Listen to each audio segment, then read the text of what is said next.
What's up, YouTube? It's just Brandy, and let's talk Black Ink Crew Chicago. So this was a pretty heavy episode. They dealt with a lot of things, and a lot of things actually happened. So they had a party, as per usual. Anytime they throw a party, it always ends in chaos, and usually it involves Lily and Junior if they are present. So, of course, so random, Lily decides she wants to be friends with Junior's current girlfriend, and it's like, oh, I don't have a problem with you, let's do a shot. Everything is all cool before the drinking starts, but as soon as she starts drinking, then she starts getting in her feelings. So then she sees them all lovey-dovey, and then she wants to be upset. Now, I don't think that Lily and Junior's relationship lasted all that long, so I don't know why she's so hurt. Like, she just was so in love when she cheated on him. So it's so crazy to me. But she gets all in her feelings and has to leave, which at least she didn't try to fight them, so I commend her for that. But she goes, and Junior's girlfriend goes to find her, like, what's wrong with you or whatever. And she's like, I see that y'all are happy. You make him happy. I don't. But I'm not going to lie. It hurts, because I have feelings for him or whatever. So, that was cool. And his girlfriend was like, I understand. I've been in the same situation. Then what does Lily do? The same way that she told Jen at the retreat last season, oh, Van tried to kiss me. Van tried to sleep with me. She tells Adrianna, I think is her name, Junior's girlfriend, oh, when y'all first got together, Junior was trying to get back with me, telling me he loved me or whatever, which, number one, at the beginning of a relationship, when you don't know where something is going, if you still have an ex, yeah, you might still be texting them. Like, I don't understand why she got so hurt, but obviously her and Junior have some issues within their relationship, because she went crazy. She was like, you always lying and you never told me that, whatever. So that became an issue. Junior, of course, went crazy, as he does, and that is what it is. But let's get to the more important part of the episode, which was the overlying theme of depression.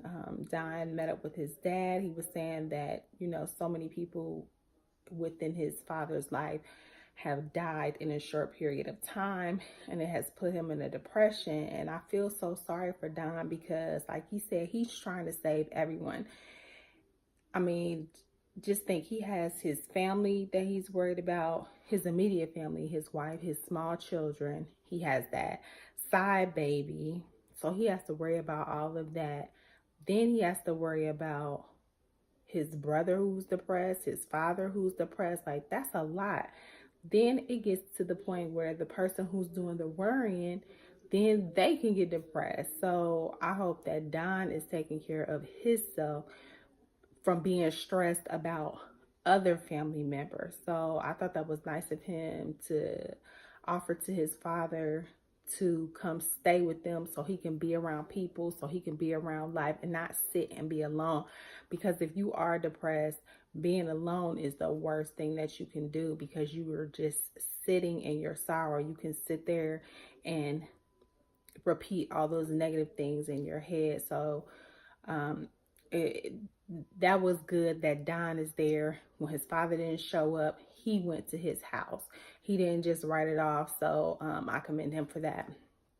The PHOR situation just came out of the blue, because of all of the seasons, we've never seen PHOR be upset. We see PHOR as the peacemaker. We see PHOR as the person that's always, in the middle, that's always trying to get people together, that's focused on his music, focused on his art, always, just hustling, trying to do better. We've never seen this side of PHOR. And so I don't know if he has been fine for a while, and it's the whole Nicki thing. I don't know if it's a combination of the Nicki thing and the music, you know, with all of this exposure from Black Ink, and then last season with him working with London on the track, maybe he felt like, oh, okay, my career is really going to pop off. This music thing is really going to pop off now, and it hasn't. And so that may be the reason that he is having the depression, because, you know, it's just things on top of things on top of things on top of things. And, you know, if you already have an issue with depression, which his brother said he's been struggling with it since a child, you know, things like that can push you over the edge more easily than someone else. So it's hard for people to know what to do in that situation if you've never been in that situation. Ryan did indicate that they've been in that situation before. So obviously he has expressed to him suicidal thoughts, or, you know, feelings of worthlessness or whatever. But it was just sad to see, you know, Van cry, Ryan cry, like everybody. I mean, he was in there sobbing. When Charmaine was knocking on that door, PHOR was sobbing like hysterically. So it was definitely serious. I hope he's getting help. I don't think that just going to be around family is what he needs. He may need to be medicated. He may need counseling to get him back in balance, because it's something that he struggles with. It may not just be as easy as, oh, okay, going around and being around people that love me unconditionally to help me get out of it. That may not be enough. I don't know. I'm not licensed, but I know that, you know, mental health is a serious issue. The only other thing that I thought was really interesting from this episode was when Jen showed up to the party, which is like, why are you showing up? But I bet she gets paid every time she shows up, or every time she's on the episode. That's probably why she keeps showing up. But when she came and Van was like, can I talk to you?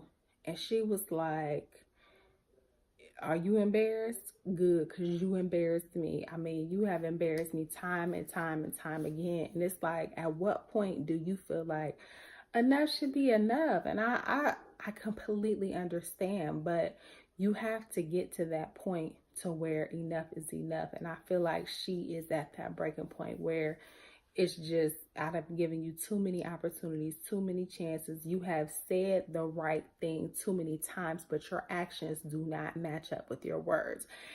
That is what men do not understand. You can say you are sorry till you are blue in the face. You can make every promise under the sun. But if there is no follow through, if there is no change in behavior, those words don't mean anything. And after you hear those words time and time again, every time it means less and less and less and less. So at this point, your I'm sorry is like nothing. It doesn't mean anything. It doesn't hold any weight, because all of the I'm sorries before that didn't mean anything, because the behavior didn't change. The behavior stayed the same. So I don't know how that's going to work out, but it seems like she's done.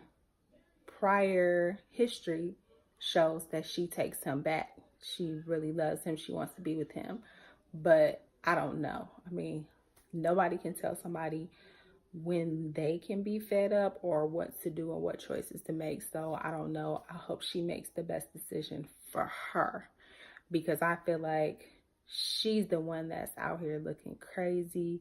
He is out here living his best life, doing whatever he wants. Now, I know they do have that type of relationship, like where they have threesomes or whatever. So if you want to be in an open situation, have that conversation with her where we can be in an open situation, but it comes with these rules and these guidelines. If that's what you need because you're not ready to be in that, you don't want to be in that monogamous type of situation, then communicate that with your partner. It's all about communication and honesty. That's the issue. So That was a lot. I feel like there was a lot packed into this episode, with the party and the different things, and the depression and all of that. So it was a lot. But those are my thoughts on tonight's episode of Black Ink Chicago. Let me know what you thought about the episode and your thoughts. And I will see you in my next one.